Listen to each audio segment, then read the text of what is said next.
It was a warm summer evening, and a young, beautiful girl was on the top of a really tall building. Wind blew through her fluffy red hair, and she was all dressed up in a fancy red dress. She and a boy danced on the rooftop while the wind carried them from rooftop to rooftop. They danced beautifully together, and it was a romantic scene. The girl climbed up to the top of the building and looked down at the handsome boy. She jumped off the ledge into his arms, and then she woke up. Louise was a young girl with long red hair, and she woke up to find her younger brother eating chocolate under her bed. She yelled at him and then found out he was reading her diary. He had a page of the diary, and he read it out loud in front of her. The page talked about her kissing a boy named Brad and how much she liked him. Louise ripped the page from her brother's hands and put it in her school notebook. Honey, you keep your food in your own pigsty. Are you nuts? That's the first place Mom would look. All you think about is food. All you think about is Brad, the red-hot lover. Brad, the great. Oh, Brad. You have been reading my diary again, haven't you? If I ever catch you reading this again, I promise I will. Louise went downstairs where her best friend Polly waited for her to ride their bikes to school. They just set off on their bikes when Brad pulled up in his awesome flashy car and picked up a girl across the street. They drove off to school, leaving Polly and Louise in their dust. Louise dreamt about what it would be like to be driven around by Brad, but it would never happen, so she and Polly rode to school. She was late for her English class, and the teacher, Mr. Weaver, called her out and made her feel bad about being late. She sunk down in her chair and tried to disappear while she handed in her assignment. She feels she can also afford to waste our valuable time as well. You people think this is some sort of game? That I have nothing better to do with my time than to stand here and teach senior English? Well, do you, Miss Miller? No, sir. No, Mr. Weaver. Mr. Weaver picked up all the papers and started to go through them when he came across a small chocolate-covered paper, and he started to read it out loud. It was about kissing a boy named Brad, and Louise was horrified to see her diary page being read out loud for everyone to hear, including Brad. She ran out of class and hid in the bathroom. Her day was getting worse by the second. School had ended and she was riding her bike home alone when a car came out of nowhere and ran her off the road. She fell off the bike and the tires were flat. She needed to find a phone to call home for help. She walked and walked and walked when she came across an old house with a light on. She knocked and a short, mysterious woman answered the door. Madame Serena was her name, and she told Louise to sit down for a palm reading. When looking at her palm, Madame Serena could tell that Louise's birthday was coming up next week. Not just any birthday, her 16th birthday. She warned Louise that she would be given special powers and that it would be a difficult time for her because everything will be new to her. Louise didn't believe her, and she went home and tried to forget the entire day. Approach, my little one. Don't be afraid. Madame Serena knows all, sees all, tells all. Come. You're one of us. One of who? When is your 16th birthday? Wait. Next week, am I right? Yeah. You will receive these powers on your 16th birthday. What powers? Strange things will start to happen, but you must trust me. Trust me? Yeah, sure. Okay, whatever. The next day at school, she found a beautiful necklace with an antique amulet on the end. She loved it and wore it the rest of the day and felt like it was missing from her whole life. That night, there was going to be a dance, and she had a date with a strange boy. Louise left home wearing a frumpy knit sweater and a super long dress. It was a terrible outfit.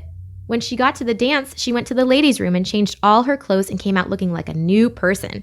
She sat at the table with her friend Polly and stared at Brad the whole night and wished she was the one dancing with him and wished she was his girlfriend. She did talk to Brad at the dance when he asked her to help him write an English paper. That was it. Her date took her home and was being really mean to her, and she said that she wished he would just disappear, and poof! He was gone! What did she do? Where did he go? She went home in a craze and ran into her brother who was in the kitchen making a mess.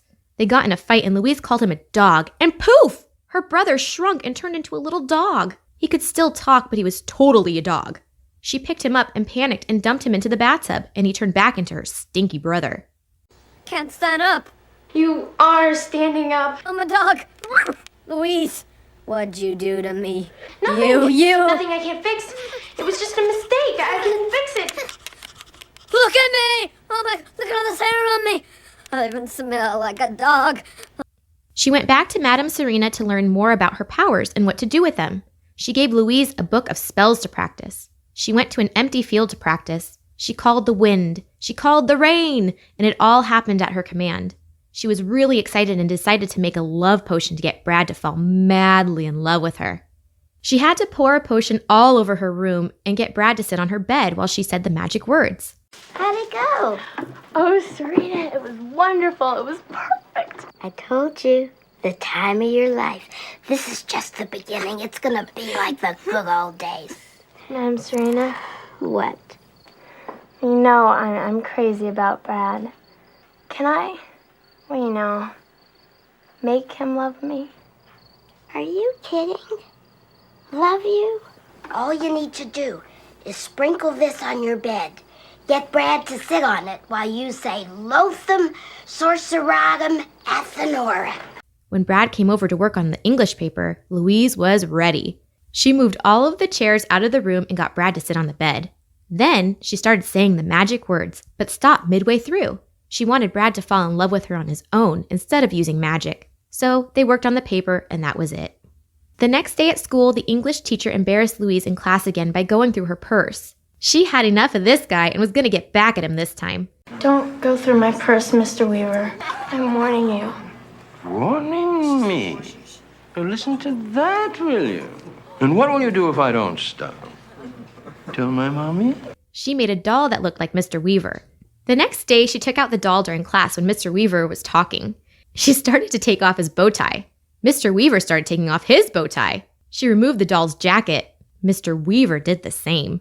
She took off his shirt and pants, and Mr. Weaver couldn't help but take everything off. Soon, he was just about naked in the middle of class, and all the students were laughing, including Louise. Louise started using her magic for good. She used her magic to give her favorite teacher good luck. She gave her friend Polly the confidence to rap to a boy she liked.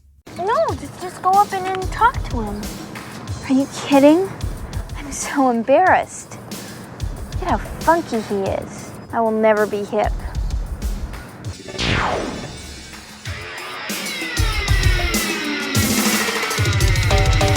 Supersonic, idiotic, disconnected, not respected. Who would ever really want to go and top that?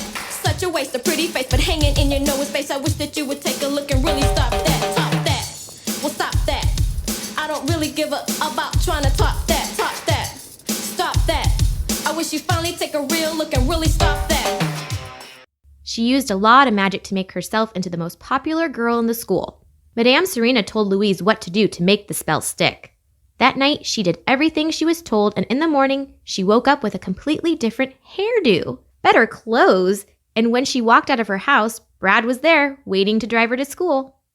Louise soon was the most popular girl in school. Everyone smiled and waved at her. They all copied the way she dressed and the way she did her hair. They followed her around school, dancing in unison all around her, and they all crowded around to sit next to her at lunchtime. Life was great. Although things were great, she started to wonder if people liked her because of the spell or because of who she really was, and she was tired of the false attention. She decided to get everything to go back to the way it was. She went to Madame Serena and told her what she was feeling, and Serena told her what to do. I sat up all night trying to figure out a way to reverse the spell, and I can't find anything in this whole book. What do you mean, reverse the spells? I mean, make it go back. The way it was. I just want everything and everyone to go back the way it was. Reverse? I want to be me. I mean, all this stuff is happening, but I don't know, it just doesn't feel like it's happening to me, you know? She went to a dance that night, and of course the spell was in full force as boys carried her in and lifted her high above the crowd. Brad was there and watched all of this happen. He smiled at her, and she knew this was it. This was her moment to do the right thing. She took off her amulet necklace and threw it across the room. The amulet was the key to her powers, and without it, the spell was broken. With the amulet gone, Brad walked across the floor and they danced together just like they had in her dream. He liked Louise without the spell, and they shared a sweet kiss in the middle of the dance floor. Louise had everything she wanted, without the help of magic. The end.